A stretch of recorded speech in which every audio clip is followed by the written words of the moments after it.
오늘은 생명의 삶 5월 4일자 본문의 말씀을 가지고 이방인도 참여하는 출애굽의 구원 은혜라는 제목으로 하나님 말씀 전하겠습니다. 오늘 말씀은 이스라엘 백성이 출애굽하는 장면이 기록되어 있습니다. 이스라엘 백성들이 요셉이 살아 있을 때 야곱의 가족들 70명이 애굽으로 돌아갔습니다. 그리고 430년 만에 장정만 60만이 출애굽을 하였습니다. 본문에서 장정만 60만이라고 이야기를 했으니까 그의 아내와 그리고 자녀, 노인, 이방인 등 모든 사람들의 숫자를 예측해 보면 대략 200만 명 정도의 인원이 출애굽한 것입니다. 이를 통해서 우리는 하나님이 어떤 분인지 알 수 있습니다. 하나님은 약속에 신실하신 분이시다라는 것입니다. 430년이 지난 시점이었지만 하나님께서는 약속을 잊어버리지 않으시고 아브라함과 이삭과 야곱에게 주셨던 그 약속 그대로 이스라엘을 큰 민족이 되게 하셨고 하나님의 때에 출애굽시키셔서 이제 가나안 땅으로 인도해 내시는 것입니다. 사랑하는 성도 여러분, 궁극적으로 우리의 신앙생활은 기다림의 생활이다라고 할 수 있습니다. 약속에 신실하신 하나님께서 약속을 이루어 주실 그날을 기다리는 것이죠. 그러므로 기다림은 하나님의 약속에 근거합니다. 하나님께서 우리에게 주신 약속에 근거해서 기다림을 갖고 살아가는 삶이 우리의 신앙생활이다라는 것입니다. 하나님께서 이스라엘 백성에게 주셨던 그 약속에 신실하게 일하셔서 그들을 구원해내신 일들을 우리의 삶과 연결시켜서 하나님의 약속이 내 삶 속에는 어떻게 신실하게 이루어질 것인지 기대하는 그런 삶을 살아가는 것이 우리에게 매우 중요하다라는 것입니다. 우리는 모두가 이 땅을 나그네로 살아가는 사람들입니다. 이 땅이 이 애굽 땅과 같은 풍요와 많은 것들을 주는 땅이라고 생각이 되지만 이 세상이라는 곳에서 하나님께서 우리를 구별하셔서 영원한 천국으로 인도하여 가시는 그 과정을 우리가 오늘 살아가고 있고 하나님의 나라 그리고 그 최종적인 구원에 대한 약속이 우리에게 선물로 주어졌다라는 것을 기억하며 그 약속에 따라서 기다림을 가지고 살아가는 우리의 인생이 되어야 함을 잊지 않는 광야의 모든 성도님들 되시기를 주님의 이름으로 간절히 소망합니다. 37절부터 42절 말씀 가운데 함께 주목해서 보고 싶은 구절은 41절과 42절 말씀입니다. 41절 말씀 보시면 430년이 끝나는 그날에 여호와의 군대가 다 애굽 땅에서 나왔은즉 이 밤은 그들을 애굽 땅에서 인도하여 내심으로 말미암아 여호와 앞에 지킬 것이니 이는 여호와의 밤이라 이스라엘 자손이 다 대대로 지킬 것이니라. 여기서 두 단어가 우리 눈에 들어옵니다. 하나는 여호와의 군대라는 단어고 하나는 여호와의 밤이라고 하는 단어입니다. 여호와의 군대가 누구를 가리키는 것입니까? 바로 이스라엘 백성들을 가리키는 것입니다. 그런데 이스라엘 백성들이 지금 군대입니까? 아닙니까? 사실 이들은 군사력을 갖추지 않은 상태입니다. 어떠한 이 군사적인 능력도 갖추어지지 않은 상황인 것이죠. 그냥 이 종살이를 430년 동안 하다가 이 허겁지겁 하나님의 인도하심을 따라서 그 애굽을 떠나는 중에 있는 백성들입니다. 그런데 하나님께서 오늘 그들을 무엇이라고 부르고 계십니까? 여호와의 군대다 이렇게 부르고 계신 것입니다. 이 단어가 의미하는 것이 무엇일까요? 바로 이스라엘의 정체성입니다. 그들이 앞으로 구원을 받고 출애굽해서 어떻게 살아야 하는지를 보여주는 것입니다. 그렇다면 어떻게 살아야 합니까? 여호와의 군대로 살아가야 합니다. 군대 대장 대신 여호와 하나님을 따라서 그 여호와의 승리를 가는 곳곳마다 그 승리의 깃발을 꼽으며 살아가야 하는 것이 여호와의 군대로 부름받은 이스라엘의 사명이라는 것입니다. 여러분, 우리도 마찬가지입니다. 하나님께서 우리를 구원해 내실 때에 우리에게 주신 사명이 바로 하나님의 군사입니다. 세상 속에서 하나님의 승리를 선포하고 그 승리의 깃발을 꽂는 믿음의 사람들로 이 땅을 살아가기를 바라시는 것이죠.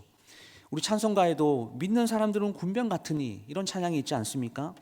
우리가 우리의 정체성을 이 어두운 사탄 소나기에 있는 이 세상에서 내가 살아가는 그 영역만큼은 하나님의 승리를 선포하고 승리의 깃발을 꽂는 그 하나님의 군사로 인생을 살아가야 한다라는 것을 오늘 기억하시면서 오늘도 우리가 가는 곳곳마다 이 하나님의 승리가 선포되어지고 승리의 깃발을 꽂는 귀한 역사가 일어나는 오늘 하루가 될 수 있기를 주님의 이름으로 축원합니다.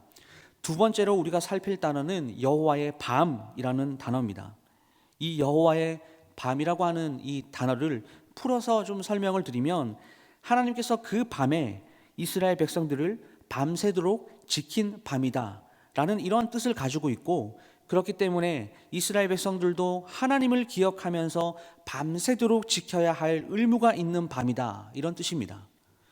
유월절 그 밤은 하나님께서 이스라엘 백성들을 온전히 지키신, 밤새도록 지키신 밤이고, 그렇기 때문에 이스라엘 백성들이 자신을 구원해내신 그 하나님을 생각하면서 밤새도록 지켜드려야 하는 그런 밤이다 라는 의미를 가지고 있다는 것이죠. 유월절은 이 이스라엘 백성들에게 있어서는 신앙의 출발점입니다. 이스라엘이 어떻게, 왜 하나님을 섬겨야 하는지 이것을 보여주는 귀한 출발점을 보여주는 그 날이 바로 유월절입니다. 하나님께서 이스라엘 백성들을 지키셨기 때문에 그들이 하나님을 섬겨야 하는 것인데, 어떻게 섬겨야 합니까? 그 하나님을 기억하면서 밤새도록 그 밤을 지키는 것으로 하나님을 섬겨야 한다라는 것입니다. 이것을 오늘 우리의 예배에 한번 적용을 시켜보죠. 하나님을 향하여 드리는 예배는 어떻게 드려야 합니까? 그리고 무엇 때문에 우리가 하나님을 예배해야 하는 것입니까? 하나님께서 우리를 구원해내시고 우리 인생을 밤새도록 지키시는 것으로 인하여 감사하는 마음으로 오늘 우리도 전심으로 하나님을 기억하면서 예배를 드려야 하는 것이 우리 예배의 출발점이라는 것입니다. 그리고 이어서 이어지는 43절부터 51절까지의 말씀이 이 유월절 규례의 추가 적용에 대한 부분입니다. 이 규정에서 가장 중요한 단어는 바로 할례라고 하는 단어입니다. 이 할례가 무엇일까요? 이것은 바로 자격을 의미합니다. 그러니까 아무나 이 유월절 예배에 참여할 수 없다라는 것입니다. 자격을 갖추어야 한다라는 것인데, 그 자격이 바로 할례라는 것이죠. 이 할례가 무엇을 상징하냐면 자기 부정과 순종을 상징합니다. 다시 말해서 자기 부정과 순종을 고백하는 사람만이 하나님의 진정한 예배자로 설 수 있다는 것을 가르치는 것입니다. 이방인들이 이 나그네로 구경꾼으로 와서 유월절의 음식을 한 점이라도 먹을 수 있느냐?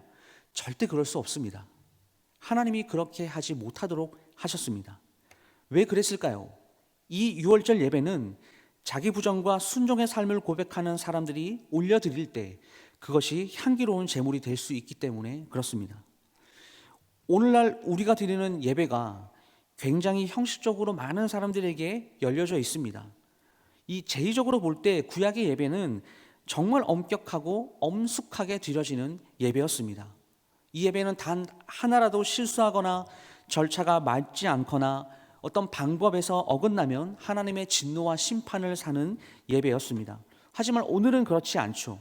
우리가 예배 순서를 틀렸다고 해서 하나님께서 즉각적으로 심판하지 않으십니다. 진노하지는 않으십니다. 예수 그리스도께서 십자가에서 단번에 죽으심으로 우리에게 마음껏 자유롭게 하나님을 찬양하고 예배할 수 있는 길을 열어주셨기 때문에 우리가 그 예배의 어떤 형식이나 형태에 매이지 않는 것입니다.